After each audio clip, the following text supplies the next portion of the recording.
Welcome. It's my pleasure today to introduce Josh Tenebaum of MIT. Josh did his PhD in the Brain and Cognitive Science department at MIT, looking at Bayesian models of concept learning, and has, after that, spent some time at the psych department at Stanford, before now returning back to Brain and Cognitive Science and computer science at MIT. Josh's research is extremely interesting to me, and I hope to many of you here, because it combines a number of the different threads of the people involved in CLSP, both looking at inference of the human sort as well as inference of the machine sort, and trying to look at real fundamental ways in which studying these two kinds of processes can help the other. So it's our pleasure to have Josh here today to talk to us about a Bayesian view of inductive learning in humans and machines. Thank you. Thanks. Is this picking me up? Yeah, okay. Thanks a lot for inviting me down here to talk to you. I don't normally talk to heavily language-oriented audiences. As you said, there are definitely common themes in my work in terms of trying to bridge human and machine learning. So I hope if the topics I talk about today will touch on language, some problems of word learning, but that won't be the main content of the talk. For those of you, though, who aren't used to seeing these sorts of things, or this isn't the main thing you think about, I think there's some really deep themes in common between what I'm trying to do and fundamental work in language engineering in particular. For example, in trying to understand how sort of structured symbolic representations and statistical inference mechanisms interact. And I'll try to draw some of these themes and make some analogies to issues in language as I'm going along, which are not a normal part of the talk, but I'll try to draw those out. And if you have any interesting thoughts on that, I'd like to hear about it. Let me just start off by acknowledging some of my collaborators. Charles Kemp, Tom Griffiths, and Lauren Schmidt are grad students in the lab. Fei Xu is on the faculty at UBC in Vancouver. Neville Sanjen is another grad student in BCS at MIT. Sean Stromson is a postdoc, and Liz Baroff is our lab RA. They're collaborators on different parts of this project. So the work I'm going to tell you about today is a program of research on what I like to call understanding the computational basis of everyday inductive leaps. Let me start off, as probably fits a talk on induction, by giving you a few examples of what I'm interested in. So one problem, which is the problem I started working on in my thesis, is the problem of concept learning, in particular learning word labels for concepts. So here's a classic example. A lot of talks start off this way. Consider yourself in the position of a child who's trying to learn the meaning of the word dog. You're trying to learn what set of things out there in the world are dogs and which ones aren't. And the data you get for this induction problem is very limited. You have a few examples of things like this. This is just, of course, we're oversimplifying the real world problem in many important ways, but even subject to that oversimplification, the problem is still tough. Let's say you have pairs of perceptual experiences of things like this with let's say you actually have words, like the word dog. And the problem here is, given these three examples of dogs, you have to figure out this infinite set of things in the world, but constrained set of the things that are dogs, and be able to say which new things are dogs and which ones aren't. And the remarkable thing about children's word learning is they're able to solve these kind of inductive leaps from very few examples, if not to figure out exactly what a word means from just a few examples, to get a pretty good guess. Much better than, say, any machine learning system we've been able to build. If you forget what it was like to solve this problem on a regular basis, let me sort of try to take you back into that mindset by showing you an artificial world that we run people on in our lab. These are the objects of planet Gazoob, which were designed to sort of capture something of the problem of word learning. None of these objects are completely novel in the sense they all look like they could be possible objects, but for most of them, you're probably hard-pressed to come up with a really apt name. Again, I think that's sort of a typical problem in word learning. And now, just looking at these objects here, getting a sense of what's going on here, let's suppose you met a Gazoobian, a denizen of this planet, who showed you a few examples of a word in his language. The word is tufa. Here's a few tufas. And I think you'll probably agree that given these things are tufas, you could probably get a pretty good idea of which other things in this world are tufas and which ones aren't. Right? So it's not like this is just a problem that children solve. Adults can do it too. Now here's another kind of inductive leap which might look different, but formally has some similar properties, and I'll actually be spending more time talking about this and then come back to word learning later. So these are problems of inductive reasoning, and I'm going to focus on the domain of biology for reasons that you'll see later. So this is a kind of reasoning problem that there's been a lot of work on going back to probably Lance Ripps's thesis in 1975, where what you see here this is an inductive argument, so these are premises, given information, and this is some conclusion, and you have to evaluate the probability of the conclusion given the premises, or if you like, this is some generalization and you have two examples. And the information here, there's some familiar categories in this domain, so animal species you know about, squirrels and gorillas, and you're told about some new biological property that's true of these familiar objects. And then you have to say, how likely is that property to apply to this new thing here, horses? And these predicates, like having biotinic acid in their blood, are sometimes called blank predicates. They're supposed to be properties which are sort of biologically relevant, but that's all you're supposed to know about them. So really what this is testing about is your knowledge of biology and how you use that to make inferences about new things. Now, what makes these challenging from a computational point of view is the problem of generalizing from just one or a few examples, and often only positive examples. As you probably know if you've studied any philosophy, problems of induction are one of the oldest problems in Western thought, really, and most compelling and puzzling problems, sometimes getting a rather bad reputation in philosophy.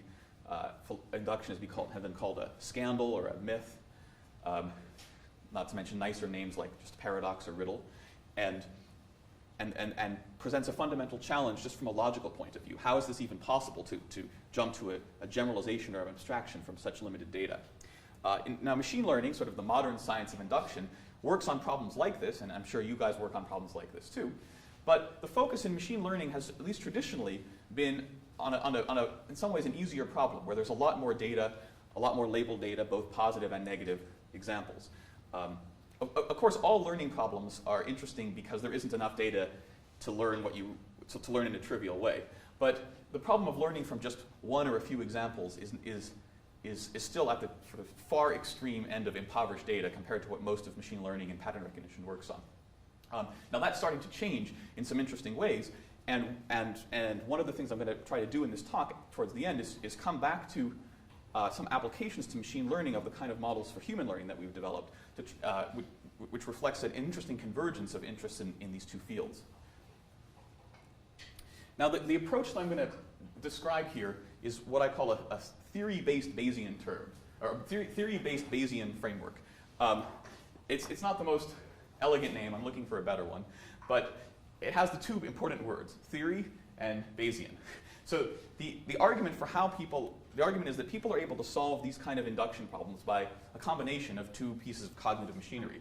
First, a domain-general statistical inference framework based on Bayesian inference. Is everybody familiar with that equation? Okay.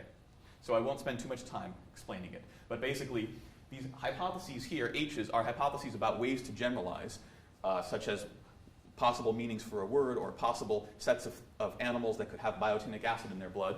And the data are the few limited positive examples that you're given.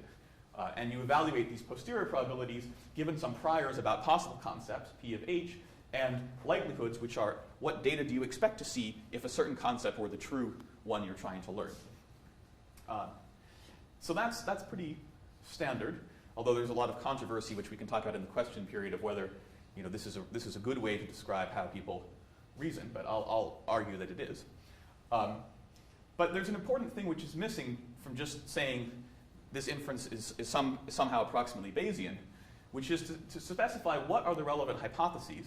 That's what's this hypothesis space, big H here, space of alternative possible concepts, and what are the priors over that space. That plays a crucial role in making generalization possible, and in, as we'll see, in explaining the way people actually generalize.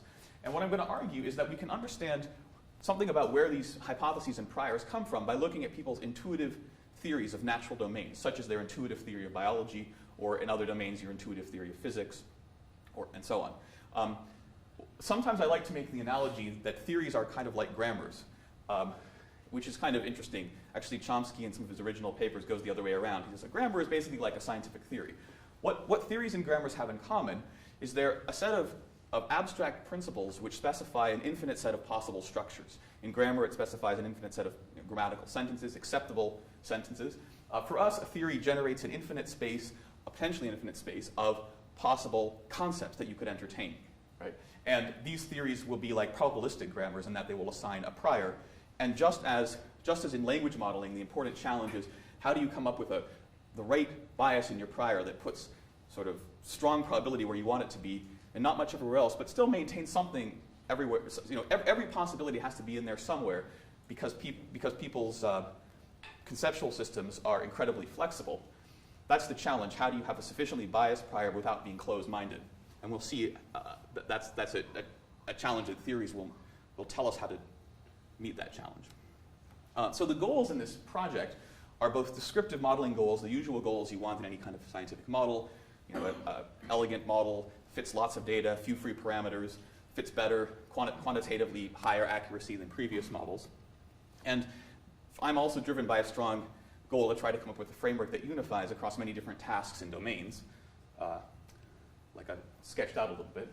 But there's also sort of deeper explanatory goals. We just want to explain in principle how these inductive leaps are possible, how, say, we might get machines to perform similarly. Another issue is trying to make contact with models of cognitive processing. So I'll be giving you these rational statistical analyses which don't talk much about memory or other kinds of traditional cognitive ways of speaking. But I think, and I'll give you some examples of this, I think these models can give us insight into something about why the mechanisms of cognition work the way they do in terms of trying to approximate these rational statistical analyses.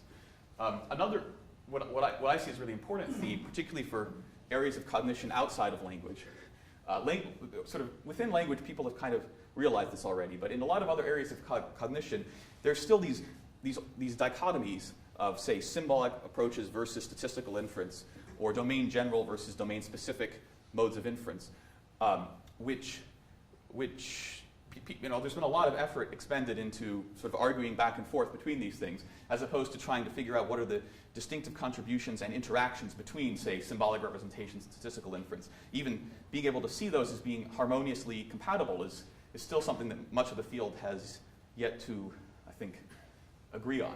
But that's one thing we're going to try to do in this work. And in particular, to try to make a connection between what's often a strongly theory-based view of inductive inference and more of a bottom-up similarity-based or statistical-based view. I'll give you concrete examples of that in a second. Okay, so the plan for today is I'll spend a fair amount of time on the first item talking about inference with these blank biological properties, just to give you an idea of how this theory-based Bayesian approach works. I'll then talk a little bit about word learning. Basically, there's a few other case studies which, depending on how much time there is, I can go into where the basic approach is the same, but the theory changes in some interestingly different ways, leading to different hypotheses and priors, and thus leading to different behavior. I probably won't have time for this stuff, so I'll skip that. And then hopefully there'll be a little bit of time to talk about how not only can we use theories to guide induction, but how we might themselves acquire these theories via statistical inference from data. And again, if there's time, I'll talk about some machine learning applications to what's sometimes called the problem of semi-supervised learning concepts from a few labeled examples and lots of unlabeled examples, which I see as sort of the machine learning parallel to the cognitive problems that we're working on here. All right, so again, here are these arguments with blank predicates. These are so-called general arguments where the conclusion is some generalization. And you might say, well, which provides better evidence that all mammals have biotinic acid in their blood? The three examples of cows, horses, and rhinos having biotinic acid in their blood, or the three examples of cows, dolphins, and squirrels. And most people choose the latter, which is kind of interesting because there's a sense in which these somehow seem to be a more representative sample of all mammals, cows, dolphins, and squirrels, even though dolphins and squirrels are not particularly typical mammals, say compared to horses and rhinos. Somehow the fact that this is seems to be a more diverse sample of evidence seems to provide better evidence for the generalization here. So that's one thing that people have tried to understand in this literature. Now, beyond qualitative phenomena, we can get quantitative data, which is going to be important for evaluating our models in a rigorous way. This is an example. I'll start off with the data set that was collected by Osterson and Smith and their colleagues, where subjects rated the strength of these generalizations. In this experiment, every generalization had this form. There were always three. It was always there was always some blank predicate which varied randomly. That's just property P here. Again, it's something like having biotinic acid in your blood or having sesamoid bones, something which a priori, there doesn't seem to be any particular reason to think is more true of some mammals than others. And then there are three premises, and what was varied across trials were the species which appeared as the three examples. So you can think of this as kind of like a measure of how representative various samples of species are. Now, because they were interested in modeling this data in terms of similarity, they also collected similarity ratings for all pairs of mammals used in this experiment. There were just 10 mammals, and so they had a separate group of subjects rate the similarity of all pairs of mammals. Now here's the kind of models that Otterson and colleagues were trying to develop, and these models are still considered to be sort of the best quantitative models that people have of this domain. You'll see problems with them, but sort of as quantitative behavioral models, they seem to do pretty well. So we're trying to evaluate the strength of the generalization from a set of examples X to the conclusion all mammals. And these approaches work by accessing some stored memories of mammals, so that you have some set of mammals in your memory. And what you do is you go over that set of mammals, summing over I, of the similarity of each mammal you know about to the set of examples X. So it's a sum of similarity over all of your mammals in memory. Which you can see sort of graphically here. Let's say each blue dot is a mammal in your memory, and each X is one of the examples for this particular generalization.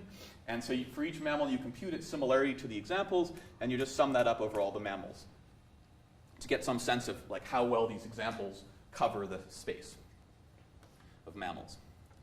Now, there's one more thing you need to specify here, which is how do you compute similarity from one thing to a set of things? Again, this is a general theme that comes up in a lot of learning work. If you get the right similarity metric, lots of things work out nicely. But if you get the wrong similarity metric, then everything is hopeless.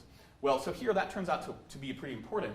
The similarity metric, though, that we're talking about is not, we assume we're given the right pairwise similarity metric. The question is, how do you compute a setwise similarity metric? How do you decide the similarity of some mammal to this set of three examples? Now, one possibility is you might take the sum of the similarity to each of them on its own. Another possibility is you might take the maximum. Now, if you take the maximum, only the closest one counts, and then you just go over all the mammals looking at the closest example to each mammal. Now, in comparing these approaches, they seem kind of similar. One is linear, the other is nonlinear, but they both kind of increase monotonically as new examples are added. The sum can only go up, same with the max.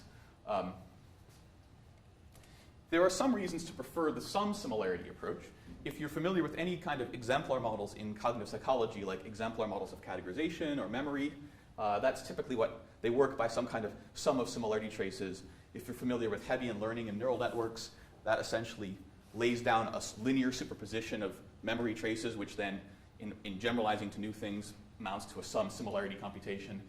It's analogous to some pattern recognition techniques like kernel density estimation. Similarity is often thought of as an exponentially decaying function of distance in some space, in which case summing up similarity is like summing up the basis functions in a kernel density estimate. There's a lot of reasons to go with this. On the other hand, this model goes with the max similarity. Why? Well, it just has to do with the fit to the data. What I'm showing you here are contrasts of the model predictions along the x-axis with the human judgments along the y-axis.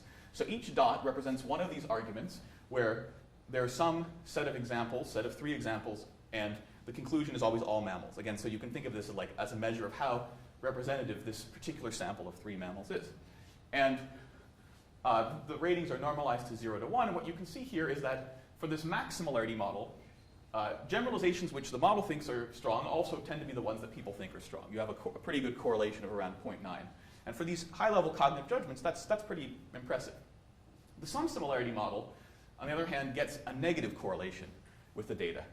And as hard as it is to get a high positive correlation in a cognitive model, it's also pretty hard to get a significant negative correlation, particularly when you're working with a model which, in many other domains of learning, is the reigning champion, is considered to be the standard model to beat.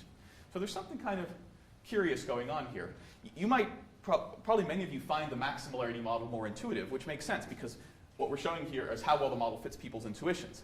And so that makes sense. The question is, why do our intuitions work this way in this domain, but not this way, when in many other domains they actually work more like this? this is a pretty generic problem with the similarity model in that, or I don't know, generic finding in that this max similarity across several different data sets in this biological induction domain, the max similarity model does pretty well, whereas this sum similarity model is more erratic, often negatively or weakly correlated with the people's judgments. So again, if we wanted to try to explain inductive reasoning in similarity type terms, we're left with some questions that don't really seem like they have answers within the similarity paradigm. Why does one of these models do so well and another one do so poorly? Are there cases where maxim might fail? Is there some sort of maybe more rational strategy, which this is just an approximation to, which would explain why maxim works the way it does? And these kinds of questions are ones which, at least for me, are strongly influenced by David Marr's paradigm for studying vision. Are people familiar with this sort of way of studying an information processing system, Marr's levels of explanation?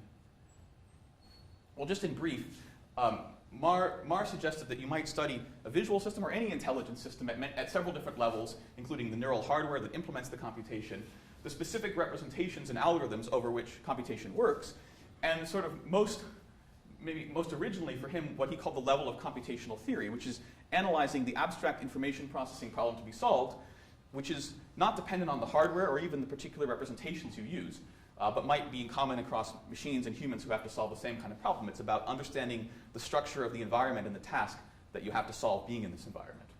And that's where we're going to focus the rest of our work, trying to understand induction at this level. And among other things, that might give some insight into what's going on at the level of representation and algorithm. So if you wanted to do a computational theory of vision, the typical place to start with is looking at the physics, optics of light and surface reflection and so on. In speech, there have also been some very nice computational analyses in, say, of human speech perception, which start off looking at acoustical properties, for instance, or properties of the speech signal. What about in more high-level cognition? Well, there's relevant scientific work to look at here, and that is the scientific theory of biology. And what I'm going to argue is that some important aspects of the scientific theory of biology, the way species and their properties are really related in the world, as best as biology can tell us, those actually seem to be somehow reflected in our internal intuitive theories of biology and are used to guide our generalizations. So one important principle is the idea of a tree-structured taxonomy. Right? This is a picture from a recent article trying to reconstruct the phylogeny of mammals based on genetic data. But the notion of tree structures goes back certainly to the theory of evolution, which motivates why you would have a tree structure because of the evolutionary branching process. But even before that, people seem to think this was that hierarchies were a good way to classify the natural world.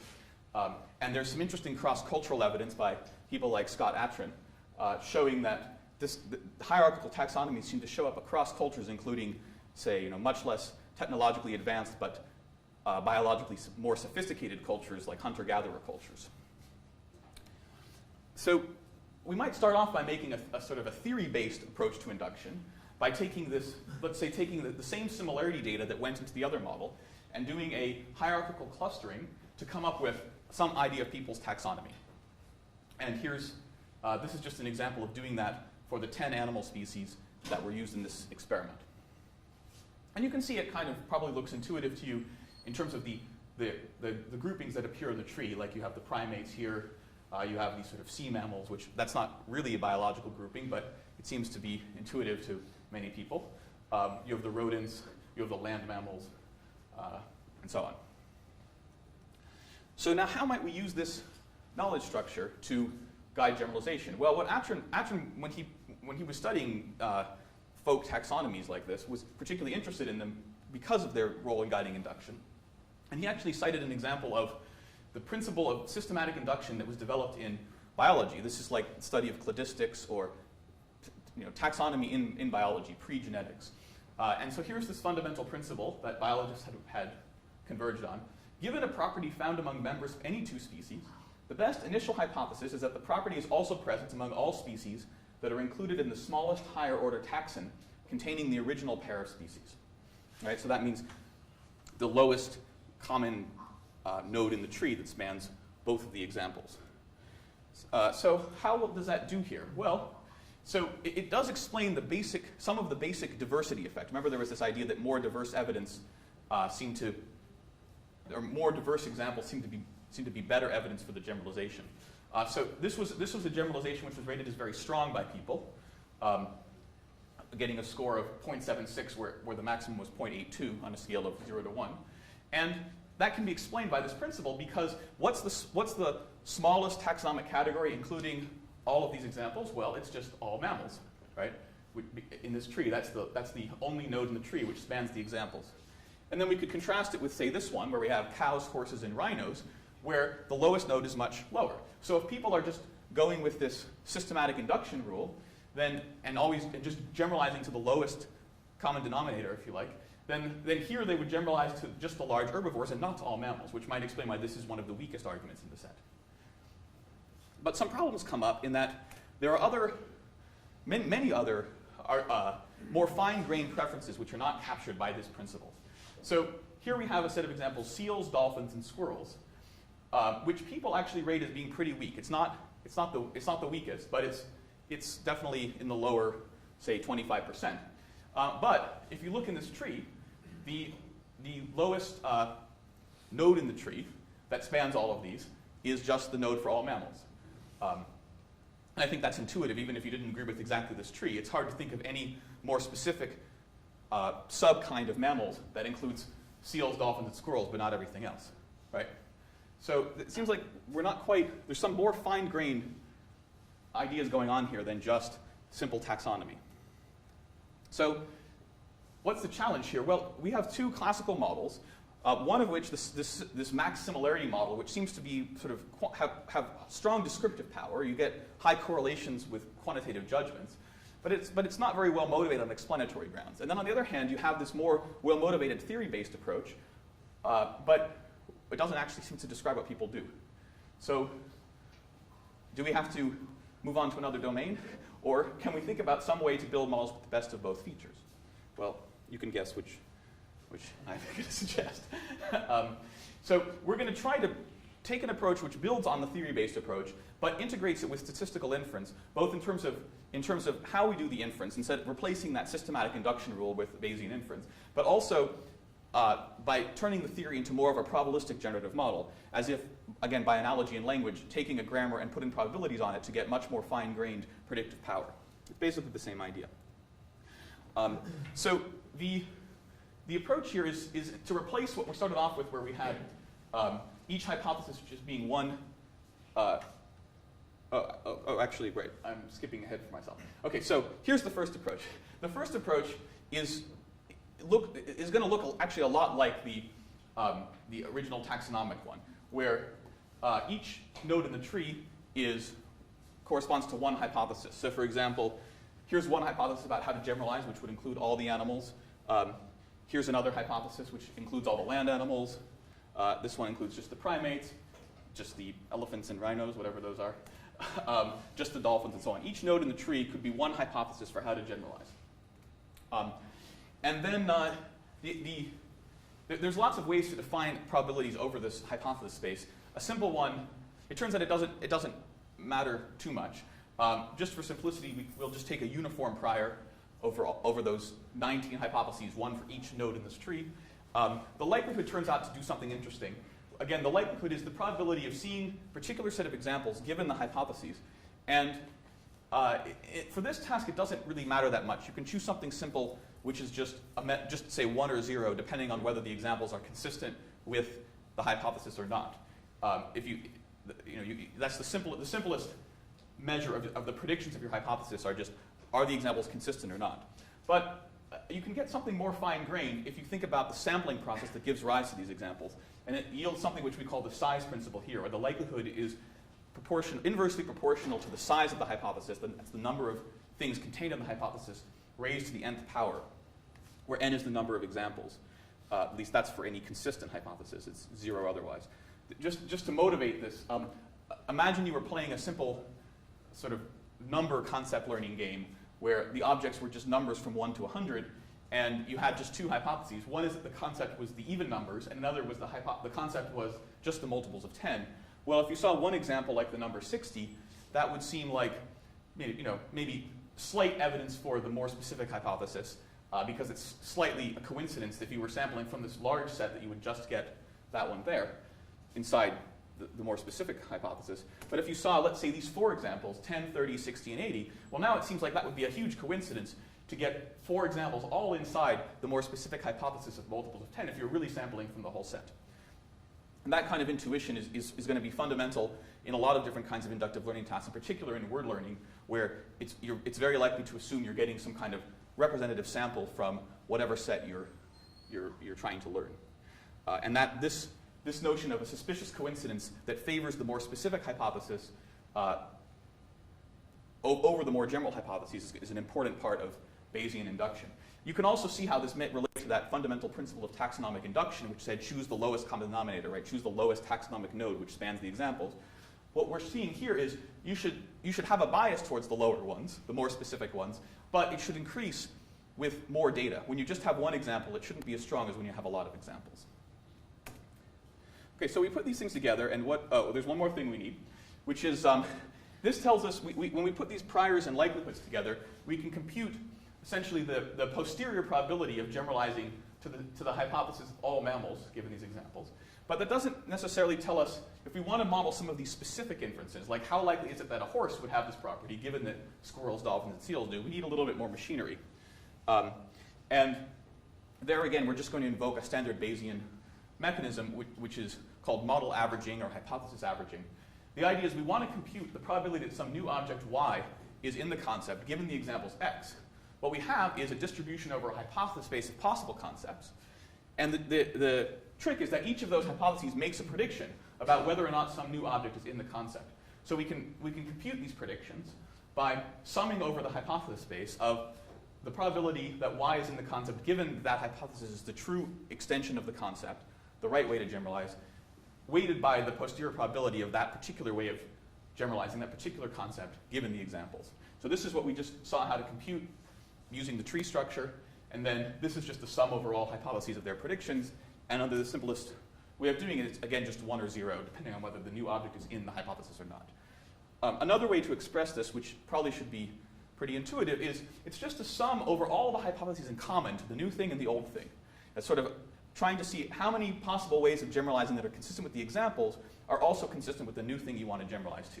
And the greater that ratio, the higher the probability of generalization. The hypotheses are also weighted by their relative posterior probability.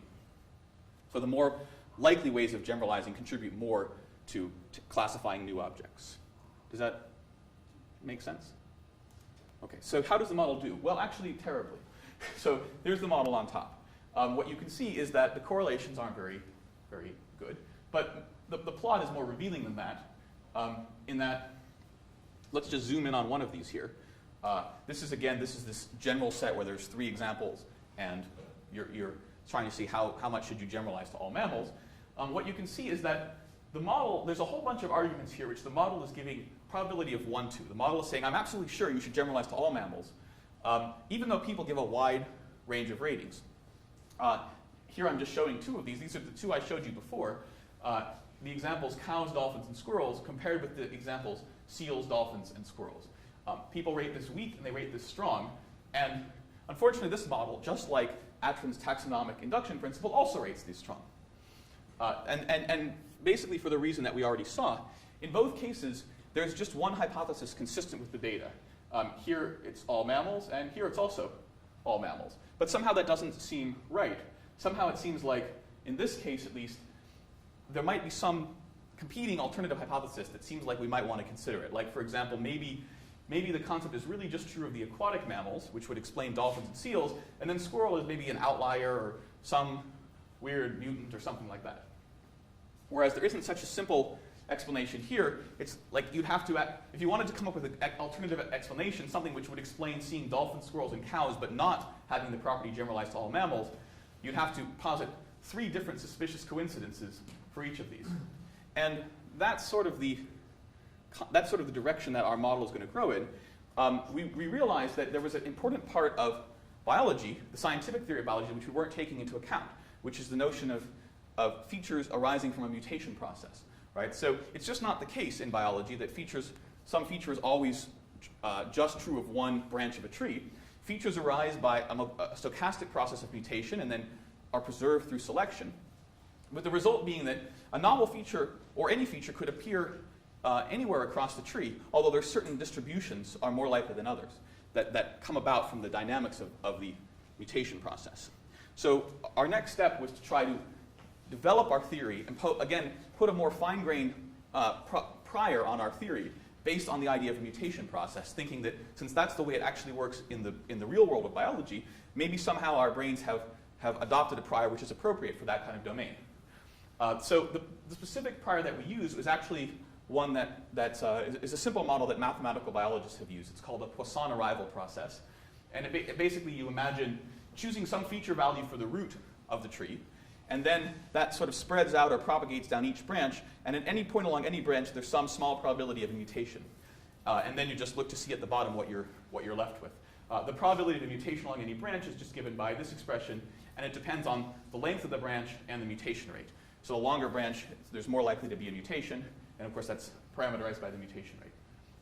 So just to illustrate, let's say we started off with a feature that was black. It could be black or white, let's say, at the root of the tree. And then going down along this branch, there was one mutation. So it was effectively white at that internal node, and then no more mutations, so it's white here. Going down the left branch, no mutations. Going down this right branch here, let's say you had two mutations. So it turns white and then black again. And then that black passes on, and so on. So on down the tree. Let's say you had another mutation there. So this is just a probabilistic generative model for labeling the nodes of this tree. And what this essentially gives us is a prior over all possible concepts, where a possible concept is just some way the feature could be distributed over the objects in the world. And what's nice about this prior is it assigns some probability to every possible concept. It doesn't rule anything out, but it's strongly biased in useful ways that depend on the number and the length of the branches needed to span this hypothesis. So for example, a labeling that cuts the data, that cuts the objects along one branch is more likely than one that requires two or more branches. In biology, this is called a monophyletic property, something true of just one branch. This is called a polyphyletic property. Polyphyletic properties are more common than you might think. A lot of the most important features that we care about are polyphyletic, like, say, being warm-blooded, having a complex eye, being able to fly, falling in love, forming long-term monogamous relationships. And the argument that biologists give is that these features are extremely useful in an evolutionary setting. They have strong survival value. So it's the process of selection that actually is shaping this distribution. It's not just about mutations. So what we'll see in actually fitting this model to data, the mutation rate that we need to fit people's judgments is actually substantially higher than it would be in actual biology, but that's because we're not explicitly modeling the selection process. And there's a lot more of these polyphyletic properties. This is still rarer than that, but it's not negligible. Another feature of this prior is, of course, that it's more likely, or it prefers labelings which cut the data along a long branch like here than along a short branch like this, right? Which again seems kind of cognitively natural, not just biologically natural. This seems like this would be a more distinctive cluster, and so it would be more likely to have its own features. Now, this is just a footnote designed to generate some interest or controversy, but there's been a lot of work, if you're familiar with kind of Bayesian concept learning and machine learning, a lot of people have been trying to do things like this. If you know Tom Mitchell's book on machine learning, for example, there's a sort of chapter 6 talks about Bayesian concept learning. It's mostly been a textbook and non-applicable framework, basically because people haven't been able to come up with good priors for working with these models, priors which have all the properties that we see here. Namely, you assign a strong bias to the concepts that are important, but you're not dogmatic, and every concept gets some prior probability, so you're robust to exceptions and outliers. And also, the prior has to be able to be tractable. You have to be able to compute it in an efficient way. Now, I'm not going to have time to talk about computational tractability here, but we can afterwards. In brief, by defining a prior over a tree in this way, you can do all the computations you want using just belief propagation on the tree, or probabilistic inference on this tree-structured graphical model, which you're probably all familiar with, the virtues of that. that allows us to efficiently sum over all possible hypotheses or all possible concepts in this domain under this prior. So what happens when we do this? All we're doing here is now changing the prior from this purely taxonomic one, which just assigns probability to the taxonomic nodes, to this sort of evolutionary one, which has this process of mutation giving rise to the prior. Well, this was our original model, and here's the new model. You can see it makes all the difference. We're now being able to fit people's data across both these general and specific arguments with different numbers of examples in a way that is pretty much always equal to or better, pretty much always better than the best of the similarity models. Now, it's not that much better because the best similarity model is already pretty good, right? It sure is a lot better than this other similarity model, which again is sort of the general gold standard of similarity models. The advantage of our sort of evolutionary Bayesian approach is not just that it fits the data a bit better, but that it's motivated in terms of a domain theory and an explanation of why it actually works this way. Now, some of you might be suspicious, or at least I tend to get some suspicions that, do people really have some implicit knowledge about mutations and hierarchies and taxonomies and all that sort of thing? And I should clarify sort of what I'm claiming, what I'm not claiming. I'm not saying that people certainly have any explicit knowledge about mutations or even any implicit knowledge. All that matters is that they have the right kind of statistical distribution. It's, again, if you want to take an analogy with grammar, all we need here is something, we're using this theory to just parameterize a certain prior, which is very useful. And there might be other ways of parameterizing it. But still, there's a lot of knowledge here. There's at least some knowledge that we're positing to people, and it's somewhat indirect evidence for that. So one of the things that we've done is try out many different variants of this model, varying both the hypothesis space and the kind of prior, but also varying the statistical inference machinery to try to understand how much work is the Bayesian part doing, how much work is the hierarchy doing, how much work is this particular way of assigning the prior doing. And the short answer is they all are very important. I don't have time to show you all the specific comparisons, but just to give you a flavor for this, and again to show you the value of the particularly biological mutation part of this prior, let me just give one comparison to a model which is almost the same, but the prior is just a little bit different. One feature of this mutation prior is a kind of Occam's razor, right? It favors hypotheses that span few branches of the tree, or that it can be just cut once, as opposed to having lots of different feature values sprinkled throughout the tree, right? It favors having the new feature concentrated in just one branch of the tree, which you can think of as just some basic kind of Occam's razor. And we could imagine a model which looks just like this one, only instead of generating the prior from a mutation process, we just build in a similar kind of Occam's razor, but without the sort of mutation motivation. So one way to do that would be to just take the probability of mutation, which, remember, under the Poisson arrival process, depends on the branch length, favors longer branches, and just replace this with a process that doesn't depend on the branch length. So we can just say any mutation along any branch is equally likely, and there's some small probability. So this still prefers hypotheses with fewer mutations, cuts that span fewer branches, but it doesn't have any dependence on the length of the branch. And what you can see here is there's at least one important qualitative phenomenon, which when you set up the prior in this slightly different way, you get totally wrong. So one of the oldest phenomena here, and it's a well-known kind of phenomena in cognitive psychology, it's a typicality effect.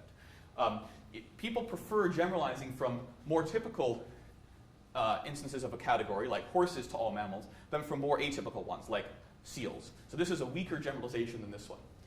And we did a simple experiment where we just had people ring these generalizations. There was just one premise, example, and a general conclusion. So it's essentially just a pure typicality effect. And what you can see here is the similarity-based model gets a significant positive correlation with this data. But when you ask people to make judgments from just one example, they're pretty noisy because this is more unconstrained. So none of the models do great here. But still, the max similarity model does okay. And the model I just told you about also does pretty well. That's this mutation process. But if we use this Bayesian model, which is just slightly different, with the sort of Occam prior instead of the mutation prior, then it now comes out negatively correlated with this. And there are good reasons why that is, but I don't have time to go into it. On all the other data I showed you so far, this model does great. It does just as well as this model. But here's a particularly important cognitive phenomenon, which this model gets exactly backwards. And we've seen the same kind of thing for all the other ingredients of our model, really suggesting that the more biologically realistic you make it, the more it seems to describe how people are reasoning. So I find this to be a very, I don't know, that kind of makes me curious and delighted in this research program, because it seems like you have a very nice case study of explaining why people's induction can work, why inductive inference can be successful in the real world, in that it seems that our implicit theory that generates our prior is actually the way the world works, and it's not really that different from scientific biology, except for the main features that we look at. The structural principles are basically the same, but scientists these days are applying those same kind of principles to genes, whereas we're applying them to more behavioral anatomical properties that we can more easily observe. But since these observable features are the consequences of genes, the same structures, the same kinds of structures should still apply. Let's see how we're doing on time. What time do we normally end? Sort of about 5:30. Okay. So I'll skip some of the stuff about. What I was going to do is do some more comparison with the similarity bias models, but I'll skip some of that.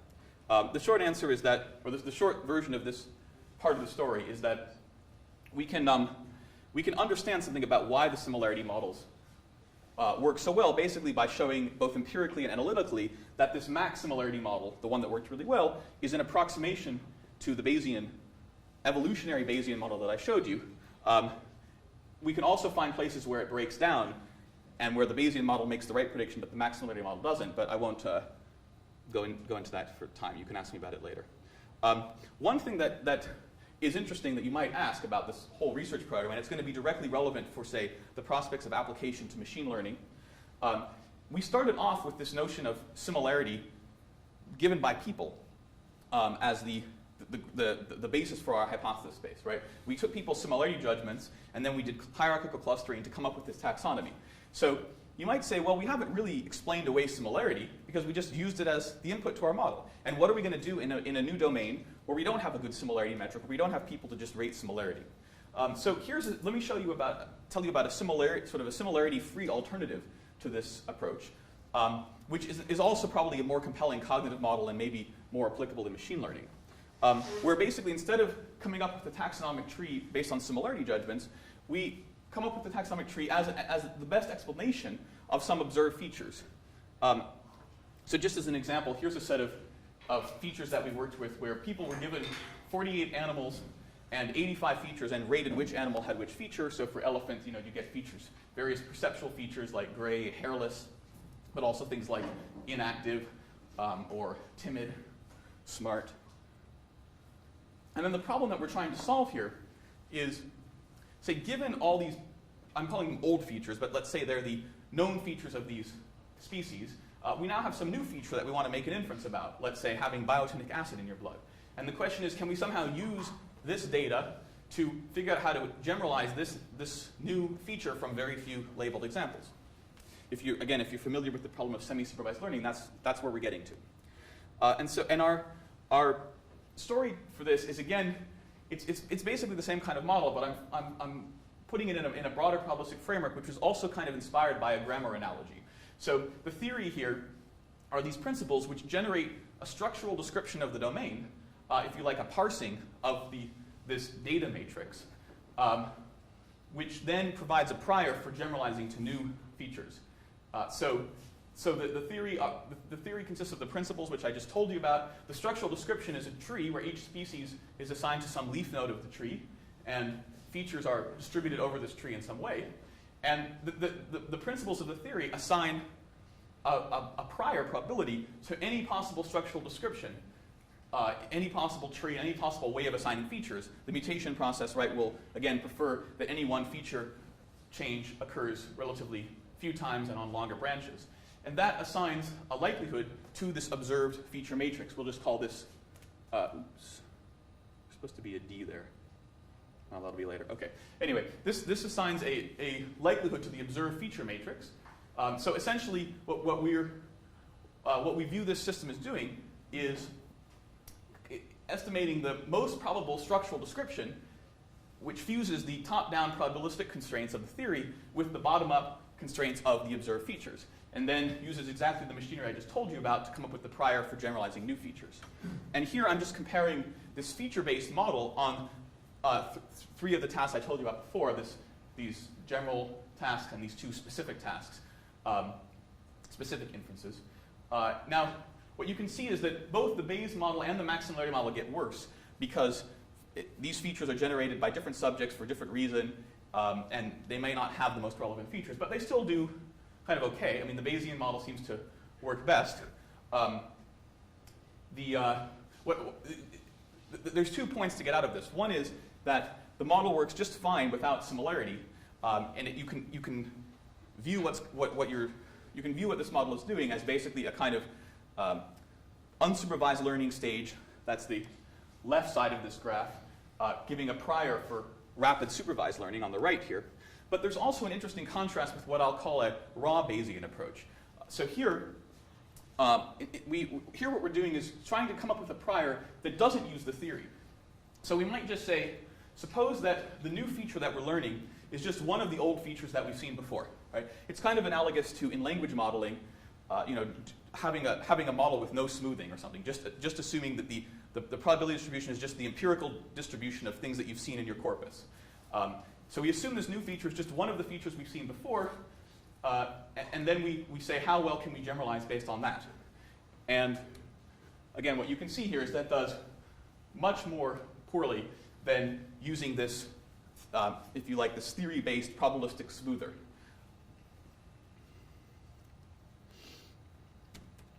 I'll just skip this generative theory. Okay. So in sum, what we've seen here is an approach to explaining inductive reasoning in a particular domain, where the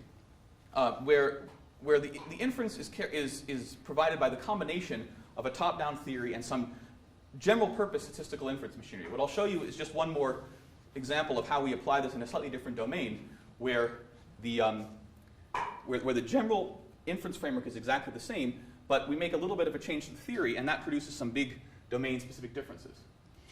So here's the problem of word learning, which I introduced to you. I'll just show you a little bit about our experimental task here. We give people, let's say, one example of a word, like here's a Zav. This is an experiment done with familiar objects, but I'll show you one with novel objects in a second. And then we ask them to pick out the other Zavs. Or we might give them several examples. And what you can see when you do this is that people, what I'm plotting here, people's generalization to new objects for one object, one example of a Zav, versus 3 examples which naturally cluster at different levels of generality. 3 subordinates like 3 different Dalmatians, 3 different dogs, basic level instances, or 3 different superordinates, 3 different animals. And what you can see is that with one example, people are giving you something like a gradient of generalization. They're pretty much always picking other Dalmatians, given this one Dalmatian example. Much of the time other dogs, but rarely anything beyond that. Whereas with 3 examples, they lock in on what seems to be the most natural level right away. So with 3 Dalmatians, those are the first 3 Zavs you've seen. You only pick at other Dalmatians. Here you only pick at other dogs, and so on. So you get this transition from something that looks a little bit like a gradient with significant differences all the way down here to something which seems more all or none as you get just a few more examples.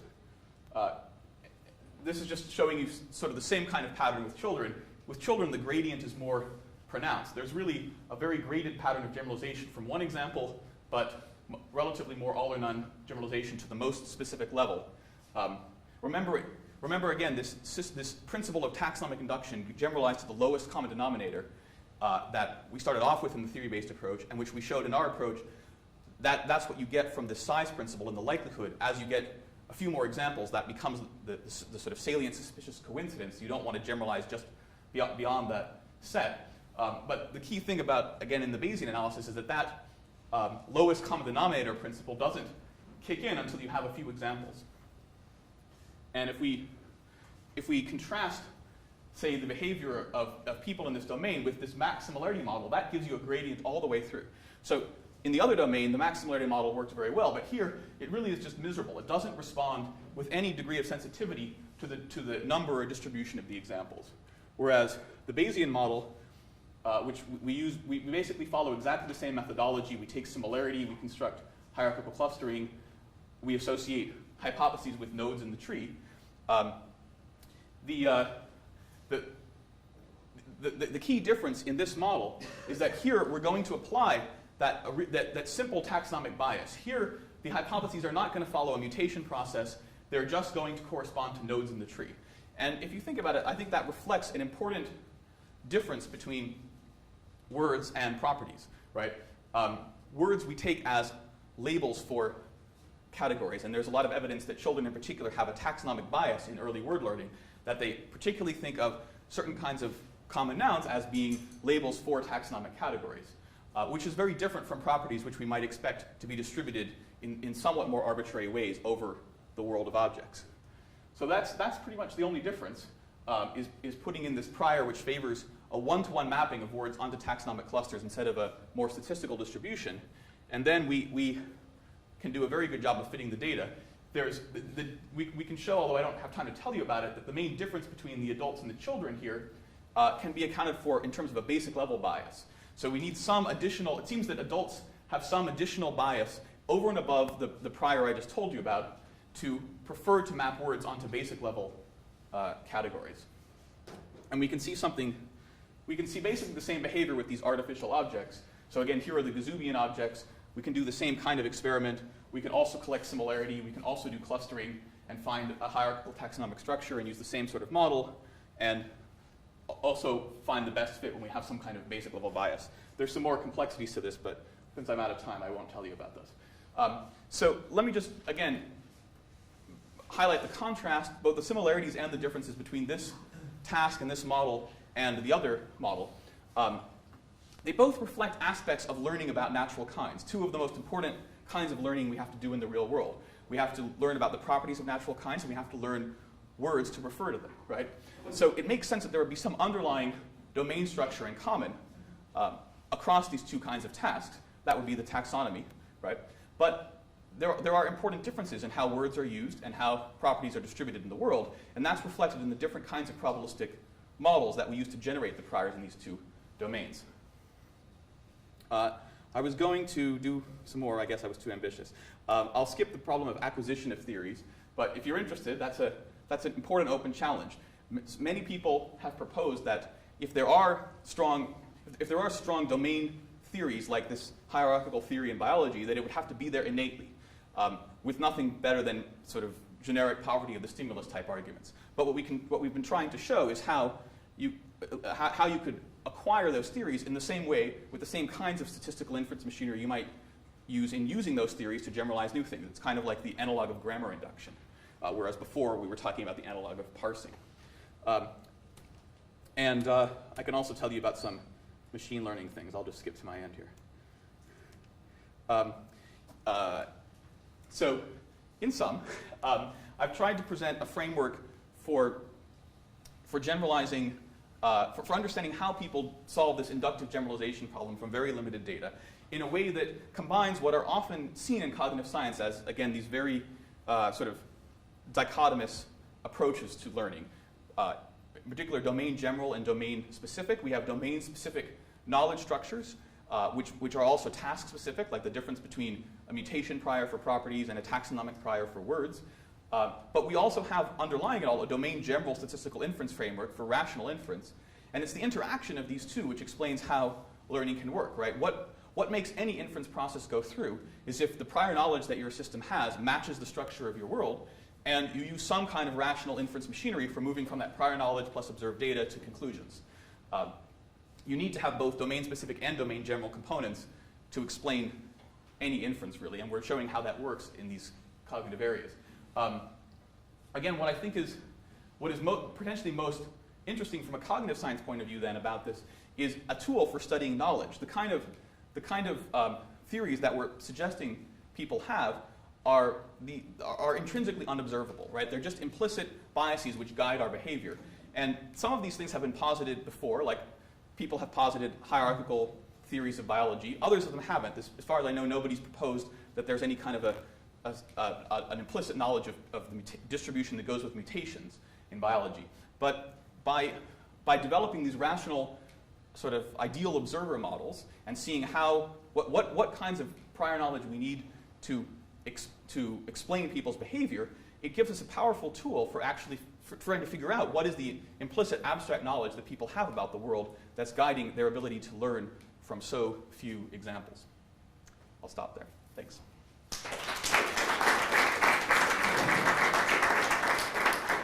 So as you can tell, I wasn't able to get to a large part of my talk. I guess I somehow saw an hour and a half and thought, oh, maybe I'll talk for an hour and a half. But I guess you normally have questions. So if you feel free to ask whatever questions you like, or if you want to ask about parts of the talk that I skipped, like acquiring theories or applications of machine learning, I'm happy to talk about that too. Yeah. I wonder about this folk biology kind of going into the explanation based on the taxonomic hierarchies from biology. Do you think that, and maybe what you skipped really address this, but if we were outside of biology, suppose we had some other kind of domain like classes in object-oriented programming environment or something, just some sort of hierarchical division of the world. Would you still have a mutation process? Right. Yeah, that's a good question. Because it seems to me that the idea might simply be that what is a classification system? Yep. It's something that groups things together according to common properties, but we know that that can't be done perfectly. So there's some chance that something just has to give when you form a category. Maybe the chances of that is lambda. Yeah, although the question is it e to the minus lambda b or not? Right? Does it depend on the branch length? But yeah. Anyway, the notion of sort of a process for accounting for exceptions is very related to the mutation process, but there's more to it in the mutation process, right? Which is this bias for sort of distinguishing more distinctive clusters from less distinctive clusters in terms of the ones which are at the ends of long branches. But anyway, that's a technical detail. I think your basic point I totally agree with. And I think there could be many reasons for this, for why some model like this might be much more broadly applicable than biology. One is just because you can use the same machinery to get a kind of robustness to exceptions in the presence of some kind of basically correct ontology, taxonomic ontology. But the other is that some kind of evolutionary type process actually operates in a lot of domains outside of biology, or something which is not identical to, but similar enough that you might get similar kinds of things. In lots of domains of artifacts or concepts, people have talked about some kind of mutation and selection process as guiding the design or the evolution of ideas. And it could well be that would make this kind of prior much more broadly applicable. I mean, certainly you took an example of computer code or classes. I mean, typically, whether you're talking about computer code or object classes, they're often formed by taking one that currently works and improving it in some way, or trying something out and seeing which ones work best. So it wouldn't all surprise me if actually the underlying dynamics that generates other kinds of objects would fit this sort of prior too. Yeah? In the word meaning part of your talk, you mentioned kind of basic level categories. Yep. And but it didn't go into a lot of detail, or else you were talking so fast. Yeah, sorry. But, did you hand select the basic? Yes, we hand selected. Well, so, I mean, we hand selected it in the sense that we sort of designed the stimuli in the first place to have basic level categories in the middle. So then we just sort of reminded ourselves of what we had designed in the first place. And you can see that in subjects clustering. You can see those clusters there. At least certainly with the familiar objects. It's actually kind of something interestingly different happened with the. I can actually show you because I have this one extra slide here. With the new object, we were able to compare clustering before word learning and after word learning to see, if you like, it's sort of a Worfian question. What's the effect of language on thought here? What's the effect of learning word labels for these kinds of things in terms of how you organize the taxonomy? And so this is just abstractly, this is the tree structure before word learning from one group of subjects, and then here's the tree structure. Here's the tree structure from another group of subjects after learning. What I've done in both cases is highlight each of the categories that are circled in red is one of the what we thought of as one of the basic superordinate or subordinate categories that the words would map onto. And what you can see is that each of the even before word learning, this is sort of important for our story, right? Even before word learning, each of the categories corresponding to a word that we thought subjects might learn is there in this clustering, right? It's as if that, I mean, again, this is all implicit in their similarity judgments, but it's as if they sort of already have this, the possibility for these taxonomic hypotheses in their sense of similarity in this novel domain. But then what happens after you see a few examples, or actually see a few examples of a bunch of different words? Well, you can see the clustering gets a lot stronger. So one thing that happens actually, do you see how all the red circles move down? Basically, everything's gotten more similar, which kind of makes sense. Within clusters, at least. And between big clusters, they've gotten less similar. Well, they now have another property, which is they share the same name. Yeah, that's right, right. But you see, so that's right, but putting it that way misses one of the main points of the talk, which is that a name is not just another property, right? What we saw is that if you want to model word learning, you need to have a prior which doesn't just treat it as a property that can mutate throughout the tree. The prior we had was just this taxonomic prior, right? Where I shouldn't blame you for brushing over this because I know I went over it super fast.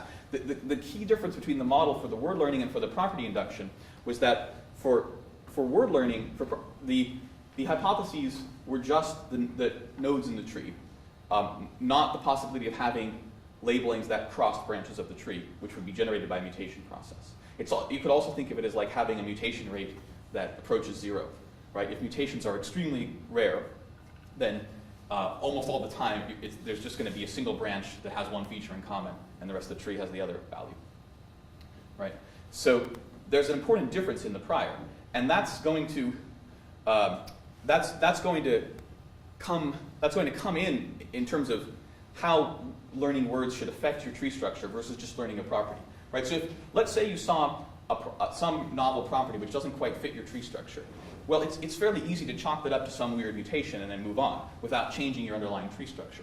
But if you consistently get words which don't map onto nodes in your taxonomy and seem to cross-cut things, then that is a strong cue that you have the wrong taxonomy. Does that make sense intuitively?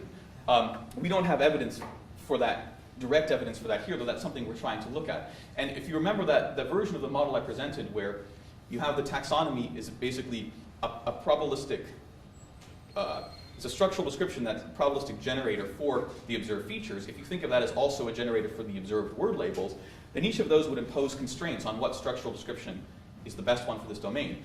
But because you have the mutation process, which allows a lot more variance for the properties, and you don't have that mutation process for the words just have to map onto taxonomic categories, or with much lower mutation rate, that generative model naturally makes the words impose stronger constraints on the tree structure. So you'd be more likely to try to line up things in the same cluster of the tree that have, or one branch of the tree if they have the same word than just if they had some arbitrary property in common. So that's an important empirical direction for us to look at. Yeah? If you did the following violence to a child, namely you would introduce in his world only 2 animals, namely cats and dogs. And you'd be very careful about their sizes, so that dogs would not be bigger and right. Cats, and also you'd make sure that they don't bark and give other signs of them being dogs or cats. Yeah. Would children recognize, distinguish between, and now you introduce a new dog or cat, etc. Of course they know nothing about biology. Wait, so are you saying... They don't know about mutations. Is there a question if cats were dogs? Yeah, that's what I thought you said. If cats were visually identical to dogs? Or... Well, there is something cat-like about cats, right? They walk differently. Okay, so if you make all the static visual cues the same. Yes. Well, I think they would learn to tell the difference. There's lots of evidence that kids... But it would not be by these principles, would it? Well, so again, remember how I made a contrast between the I made a comparison between this intuitive biological reasoning and scientific biology, right? And I said that actually it's pretty similar. The only difference is what features do you take as the groundwork on which the theory operates. So for people, it's the anatomy and behavior of objects, actually including behavior. For scientists these days, it's genes, although it used to be more like for people, right? And people's intuitive classification looks more the way scientists used to classify things several hundred years ago. Okay, so the point of this kind of a theory is that it doesn't actually matter what features it operates on. It's like the same grammar. You can take a grammar of a language and change all the words, and it's the same grammar, right? But superficially looks very different, right? So what I would say is that, to a first approximation at least, you could apply exactly the same theory to features of motion as you could to features of static appearance, and still be able to construct the same kind of structure. But that would be an interesting experiment to do. Yeah. Yeah, I have a question about sort of what the people were thinking when they gave their judgments. Yeah. So if somebody were trying to describe the breadth of a class to me with 3 examples. Say again, if somebody was to describe If somebody is trying to describe to me the breadth of a class with 3 Breadth. examples, as whether is it like primates, mammals, or animals, something Yep. like that. If I thought the person was deliberately trying to circumscribe very carefully the Right. class, I would make one kind of guess, and if Right. I thought somehow the examples were random, I would Yep. generalize different. So what do people think? Well, yeah, so I think people have something like your first. People don't just assume that these are just arbitrary facts, right? But how people describe their intuitions are not necessarily a reliable guide to how we should model them mathematically, right? So the model that we have here it's not assuming that that the data are somehow deliberately provided to circumscribe the class, like the tightest possible. I mean, that would suggest never generalizing at all. Well, so if you think that and somebody says seals and dolphins to you, clearly that skews, even if you've got a squirrel in there, that skews you over to thinking there's something special about it. Yeah, right. But I mean, if you really thought they were trying to circumscribe the class, why would you go beyond it at all? I mean, what the model that we have this is in our likelihood of our Bayesian framework, assumes it's a kind of random sampling, but it's random sampling from the concept. So it assumes that what you're getting are a sample of positive examples, a representative one. Representative just in the sense that you're actually sampling them from the correct concept and not from some other concept.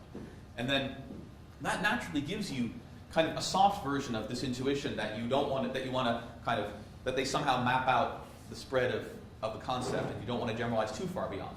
But it's in the nature of this statistical model that the more examples you get, the tighter your bound should be, right? I mean, if you want to think sort of geometrically, and we've also done some simple experiments like this, imagine that your concepts are sort of rectangles in some space. This is a common machine learning problem, right? And if you just had a few positive examples and you say, well, what rectangle are these drawn from? You might choose something like this. But if you had, a very large number of examples like this, well, then you would say the concept is just this much tighter bound, right? And that's just sort of sensible statistical estimation. Does that address your question? It does. Yeah. I agree. It's a really interesting question. What are people actually thinking? We actually did one experiment to try to manipulate what people were thinking by sort of varying the conditions under which the data were provided to people to see if they would be sensitive to the sampling assumptions. We actually did this with the word learning paradigm that I showed you. So in the standard word learning paradigm that many people have used and which we used here, there's somebody who appears to know the word, providing examples, saying, this is a blicket. Oh, here's a nice blicket. Here's a blicket. Right? So you get 3 examples from a competent speaker. We came up with another version of the experiment where a bunch of people come into the room all at once, and they're told that they're going to be learning these words, but one person is selected as a volunteer, and that person is going to choose the examples. So nobody knows nobody here knows the words, knows what the words mean. But let's say I pick you, and I say, okay, you just query me. You ask me which, you ask me for each one, is this a blicket or not, right? And then I'll tell you yes or no. So what's the difference in these 2 cases? Well, if I'm telling you it's a blicket, you can assume I'm sampling my examples from the set of blickets. Whereas if you're choosing and you don't know the word, well, it's not so clear what to assume. I mean, one thing you might assume is that you're just choosing things at random, or maybe you're doing some active hypothesis testing or something. But it's a very different kind of generative model, and sort of under all those possibilities, you should be much more. Suppose I, as the knowledgeable speaker, give you 3 examples and they're all Dalmatians, then there's this sort of suspicious coincidence thing that wants to make you narrow in on just Dalmatians. But if you, as somebody who doesn't know the word, just happen to pick Dalmatians, and I don't know why you're picking Dalmatians, and they all turn out to be yes, yes, yes, it could still well be that it's dogs, and for just some reason you only pick Dalmatians. Now, the way we actually do the experiment is the volunteer is actually not a volunteer, but is a stooge, right? And so the volunteer picks exactly the same objects, and they get labeled in exactly the same way as in the other condition the experimenter gives, right? So we can have a nice contrast where the data are the same, but just the sampling assumptions are changed. And we see the effect that we predict, which is that people are quicker to narrow their generalizations when there's a competent speaker giving the data, when they can think of it as a representative sample from the concept, than when some person is just arbitrarily choosing these things. And as far as what do people think, well, they get very uncomfortable. People start rolling their eyes, saying, why are you only choosing Dalmatians? Or things like that. I mean, it's like a social psychology experiment. It's not the normal sort of work that I do, but it certainly actually causes some dissonance for people because people don't seem to be following what to them is a good sampling strategy. Yeah. I wonder, I mean, a lot of what you were talking about earlier in the talk involved evaluating a model against the Ascherson general, Yep. the Ascherson specific. And Yeah. I don't know what the sign-in judgments were, but I'll assume. You don't know what were? The third class. Oh, yeah, right. That was just we varied the number of examples. So my basic question is, first of all, who were these judgments coming from? Were they college students? They were coming from, Kindergartners or? sorry, what? Yeah, a lot of them were MIT students, actually. Well, so it's very plausible that MIT students have a very rich knowledge of biology, and I wonder if you probe them on other things that their biological knowledge might not lead them to expect. Groupings according to these clusters, say, can solve the Tower of Hanoi problem, can solve the. Wait, about elephants? You mean you say like elephants can solve the Tower of Hanoi problem? Yeah, sure. Yeah. You can get Sure. pigeons to peck at the Right. Sure. So the thing is, I'm wondering if you could predict the same kinds of performance on those kinds of. Well, that's judgments, interesting. Or if this really is just So tapping into their knowledge of the. is the critical difference that you're asking about whether it's a biological property or whether it's something? Whether the knowledge that they think they're drawing on has the kind of hierarchical structure that. Okay. Yes. So one thing that I could have told you about in another talk is a whole tradition of research that was kind of a response to this work with blank predicates. It seems like I think that what the data that I found and that other people have found seem to pretty well map out what's going on with these blank biological predicates. But there's a lot, as I think you're pointing out, there's a lot of other things we might be able to reason about in any domain, including animals, that don't necessarily follow the core ontology of the domain, but might reflect other knowledge we have about these things, right?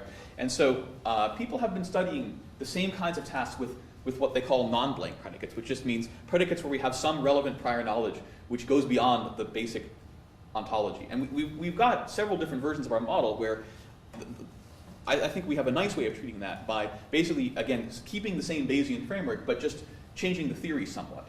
And there's sort of weaker and bigger changes.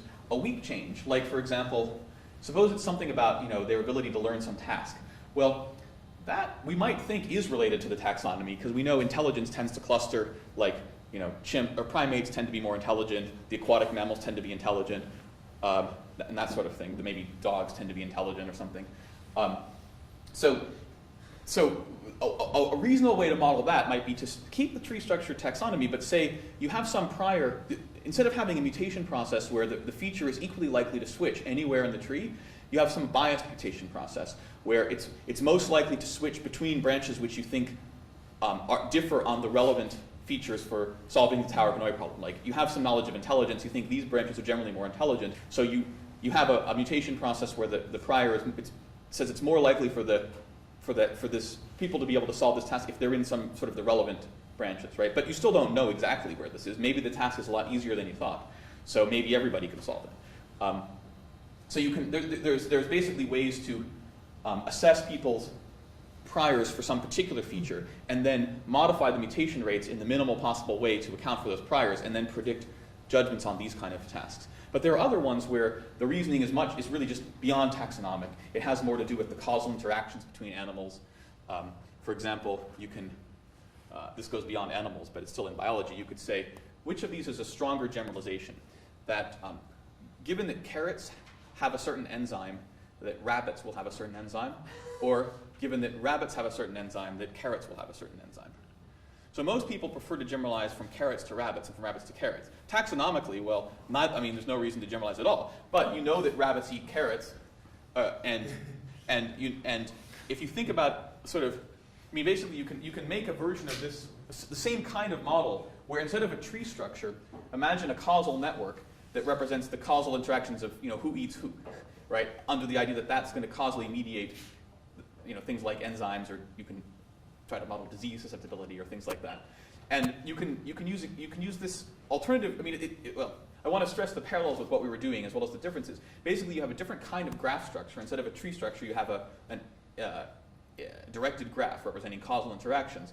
But you can still define a stochastic generative model over this, like say, there's some probability that some feature like having a certain enzyme will arise anywhere in this graph, and then there's some probability it will propagate down the causal links. And that will also define a generative model over ways of labeling this domain, which will now reflect very different kinds of biases, and it will have asymmetries built into it. So that's definitely the direction that we're going in, to try to, again, show the generality of this approach, but also how it interacts with very different kinds of domain theory structures. And of course, there's the nice thing about this is that the same domain of living kinds can have multiple theories superimposed on it. There are different ways of construing these things, and that definitely shows up in people's reasoning. Yeah? I'm just, the example of the Occam prior that you considered was one especially simple way of construing the Occam prior. Yeah. So I was just wondering whether, so it sort of gets back to the issue of to what degree is this mutation process really crucial, or if you have other kind of clever ways of assigning probabilities to distributions, could you get the same results? So in particular, I wonder, some kind of MDL sort of thing, where you take as a kind of description of a class the bit sequence of left-right branches in the tree that will take you to the categories that dominate, and if you have to have I think that will be the same. the same as what? As the Occam prior. If it's just about how many No, because for example, left-right things you have to make. No, because for example, that would prefer that you have, this will give a preference for broader classes rather than narrower classes. So how does the length of the path? So for example, it will prefer, Oh, length of, okay, so is it just about, well, I'd have to look into the details, so I don't know. It might work. Yeah. And it'd be an interesting question whether it would naturally make any different predictions from what we're doing. This mutation process is just a random, you can also think of it as a random walk on the tree. So there could be lots of other ways of approximating a random walk. I think an important constraint, though, which I tried to show with this data set, is you really need something which prefers mutations or switches to happen along long branches rather than short branches. And by far, to me, the most compelling explanation for why that should be is because that's the way it works in the world. Yeah. Other questions, or should we wrap up? Go ahead. I'll save my questions for dinner, but I just wanted to make a comment. Sure.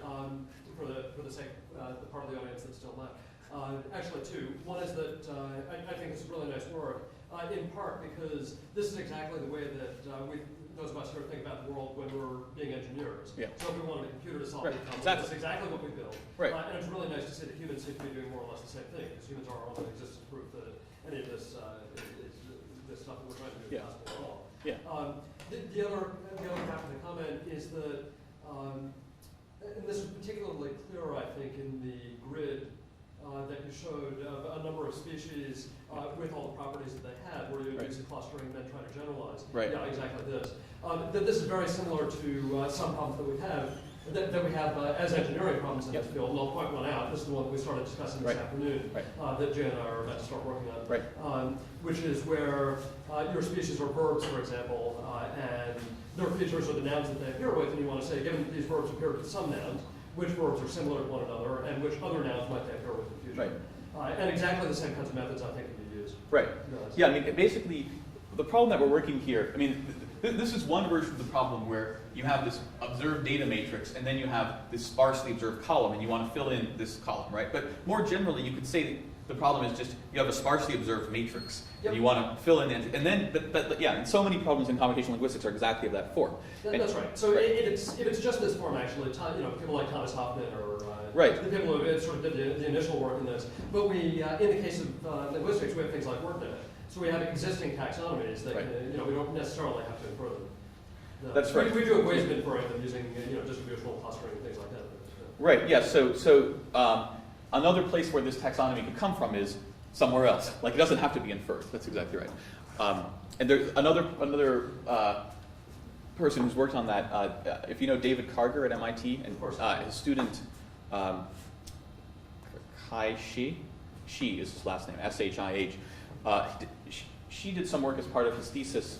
That sounds weird, but she did this work, in which he basically, it was sort of a web information personalization system. Yeah, collaborative filtering. It's exactly the same problem.